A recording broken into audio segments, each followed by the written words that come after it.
Entonces en este nuevo proyecto les voy a mostrar cómo crear una interfaz gráfica en Qt. Entonces lo primero es crear nuestro proyecto, ya no un proyecto de consola, sino una aplicación. Vamos a dar el nombre y ubicación a nuestro proyecto como lo hemos venido haciendo hasta el momento en las clases anteriores. Vamos a darle en siguiente, nuestro kit de compilación, el nombre de nuestra clase principal. Vamos a añadir control de versiones naturalmente. Y aquí tenemos el esqueleto de nuestra aplicación. Vamos a ejecutarlo de forma inicial para mirar pues cómo es el proceso. Entonces miremos que esta es nuestra ventana principal y este es el esqueleto de nuestra aplicación. Acá aparece, digamos, un archivo diferente que es de extensión .ui, que es básicamente nuestra interfaz gráfica. Entonces ya lo que vamos a hacer es empezar a agregar elementos en la interfaz, en este caso una vista de gráficos, y lo vamos a organizar para que esté centrado en la interfaz y esté uniformemente distribuido. Entonces aquí tenemos nuestra interfaz gráfica. Podemos ver en el panel lateral pues las propiedades. Aquí seleccionando vemos pues todos los objetos que corresponden con la interfaz. Y ahora vamos a mirar pues cómo es la interacción entre el código y la interfaz que acabo de crear.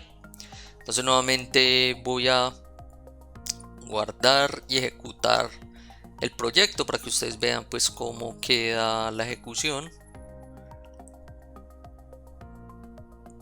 Entonces aquí podemos ver cómo queda básicamente la ventana principal. Lo que vamos a hacer ahora es empezar a agregar elementos en esa interfaz hasta llegar a lo que vimos inicialmente en el video. Vamos a incluir una librería que es QGraphics Xen, que es básicamente para agregar la escena a esa vista de gráficos. Entonces de esta manera agregamos la escena de gráficos. Incluimos también, vamos a agregar un elipse. Entonces para esto utilizamos la clase QGraphics Ellipse Item y vamos a crear los apuntadores correspondientes para gestionar los objetos que vamos a crear. Entonces creamos un apuntador QGraphics Scene y vamos a crear un QGraphics Ellipse Item para poder controlar las propiedades de una elipse que vamos a crear en la interfaz gráfica. Entonces, luego de realizar pues la declaración, vamos a definir y a cambiar sus propiedades en el constructor de la ventana principal, que es esta que vemos acá. Entonces aquí en el constructor vamos básicamente ya a asignar memoria, o vamos básicamente a retornarle una dirección a este apuntador, reservando pues con el constructor por defecto del tipo QGraphics Scene. Luego lo que vamos a hacer es crear entonces nuestro primer objeto, que es una elipse, en donde vamos a utilizar naturalmente con el operador new y el constructor, en este caso pues para generar elipses y todos los objetos pues que tenga Qt. Miremos que tienen varios constructores, ya que podemos inicializar de varias maneras. Para este caso simplemente yo le voy a dar las coordenadas, que va a estar en el origen con 00, y vamos a crear un elemento que va a tener ancho y alto de 100%, que básicamente esto será una circunferencia. Luego lo que vamos a hacer es no crear un círculo completo, sino que vamos a crear una región circular, y para eso utilizamos este método, y básicamente como cada grado que nosotros le entramos a este método, que en realidad es set start angle, cada grado está dividido en 16 partes. Entonces por eso, si yo quiero tener una región circular de 90, lo tengo que multiplicar por 16. Y asimismo el ángulo de span, entonces yo tengo que decir desde qué punto inicia, pero multiplicándolo por 16, ya que cada grado está dividido entre 16 partes. Vamos a agregar un lápiz, el pen. Entonces básicamente es para agregar un lápiz, o lo que generalmente serían los contornos de los objetos.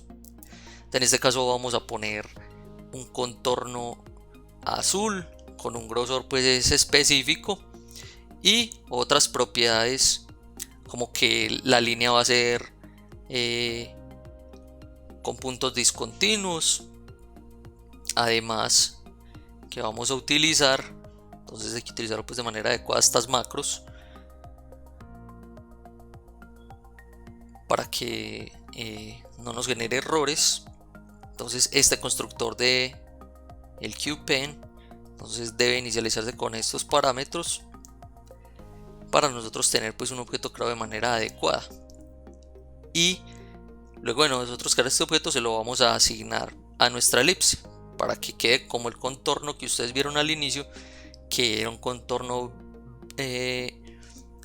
azul con líneas punteadas o discontinuas. Y aquí lo que va a ser, digamos, el color de fondo de nuestra elipse, porque no era un fondo blanco, sino que era un fondo más o menos verdoso. Entonces aquí creamos como la pintura puede ser de nuestra elipse, y nuevamente entonces se lo asignamos con SetBrush.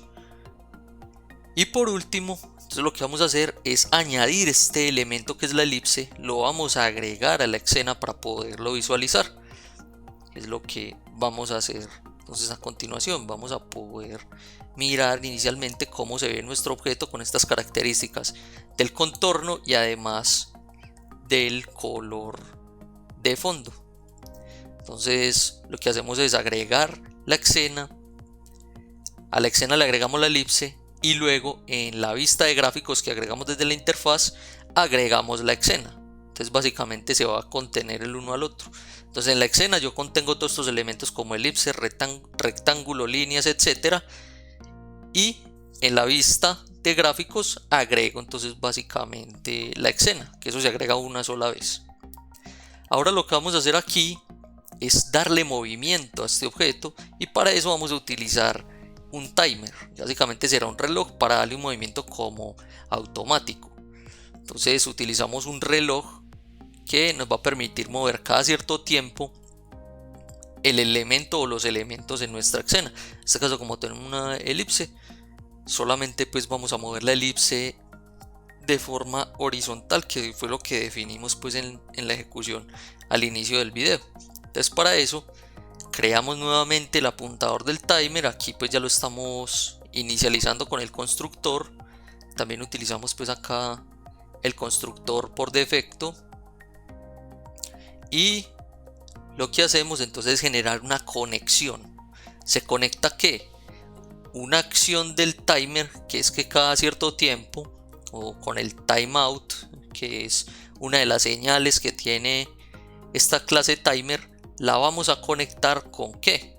Con un funcionamiento o con una consecuencia que aún no la tengo definida. Entonces lo voy a definir en este momento porque no tengo un método que me reciba pues digamos las acciones. Entonces para eso me voy al archivo de encabezado y vamos a crear algo que son los slots.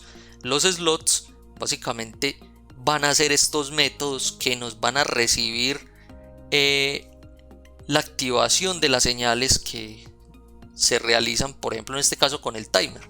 Cada vez que tengamos un evento por el timer, entonces él va a llamar este objeto que se llama moveObject.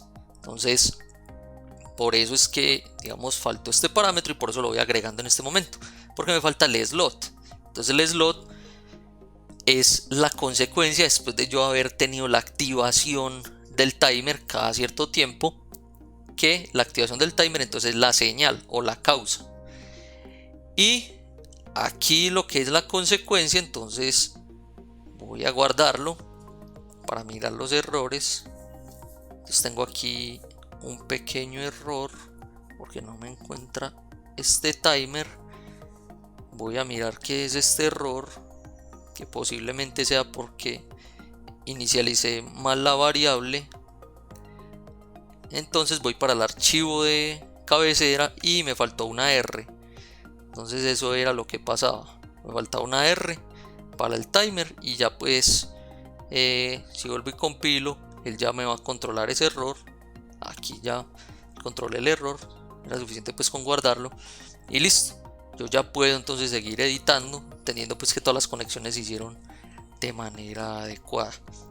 Entonces, básicamente en este método object, yo lo que voy a hacer es poner una variable contador que va a ser estática para que se inicialice una sola vez al entrar a este método, y vamos a modificar la posición de nuestra elipse. Entonces con setPos puedo cambiar la posición de esta elipse, en donde lo que voy a hacer es básicamente ponerla en posición 10 y le voy a sumar horizontalmente con el contador para que se mueva horizontalmente, y la voy a dejar estática en Y, y voy a aumentar aquí el contador de a 10 píxeles básicamente.